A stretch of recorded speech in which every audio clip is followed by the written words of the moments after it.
Hello, everybody. This morning, our devotional text is Psalm 27.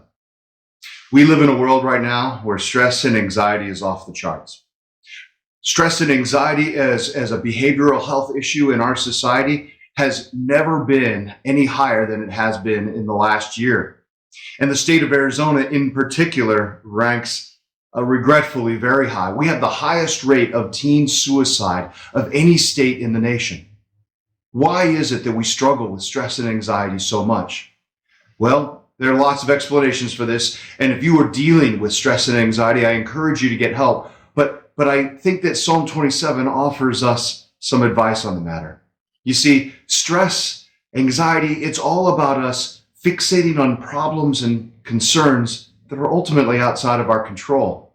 But we try to seek to control them, or we try to promote institutions around us that should solve those problems. But in truth, the only one we can trust is God. David says this at the very beginning of this psalm. The Lord is my light and my salvation. So why should I be afraid? The Lord is my fortress, protecting me from danger. So why should I tremble?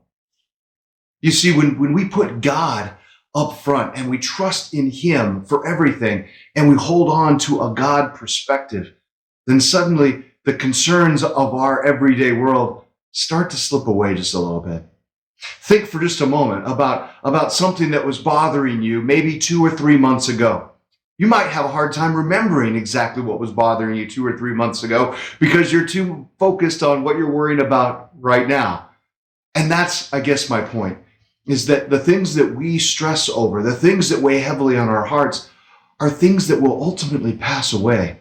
But God promises us an eternity of grace where we get to be with Him long past whatever angst or craziness the world may be throwing at us right now. And God will be there no matter what. At verse 10, David writes this, even if my father and mother abandon me, the Lord will hold me close.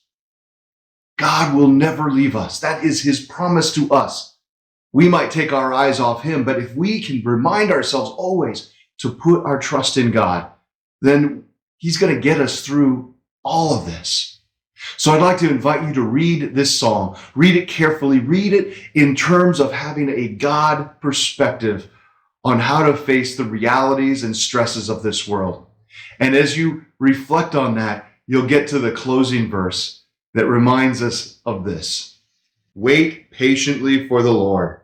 Be brave and courageous. Yes, wait patiently for the Lord. Friends, we do need to be patient. We'd like to see all of our problems go away and go away now. But if we look past our problems and focus on the love of Christ and the power and presence of God in our lives, then the worries that we are tempted to hold on to today can just be let go as we trust God to have them. And we can wait patiently, knowing that all of those troubles will be put to an end as we get to live faithfully into an eternity of God's grace and love. So focus on that love, wait patiently in the moment, and know that as we share that love with others, that perspective can transform lives. Have a great day, everybody. If these devotional videos are helpful to you, subscribe to our channel and click the notification button so you know when we post a new video.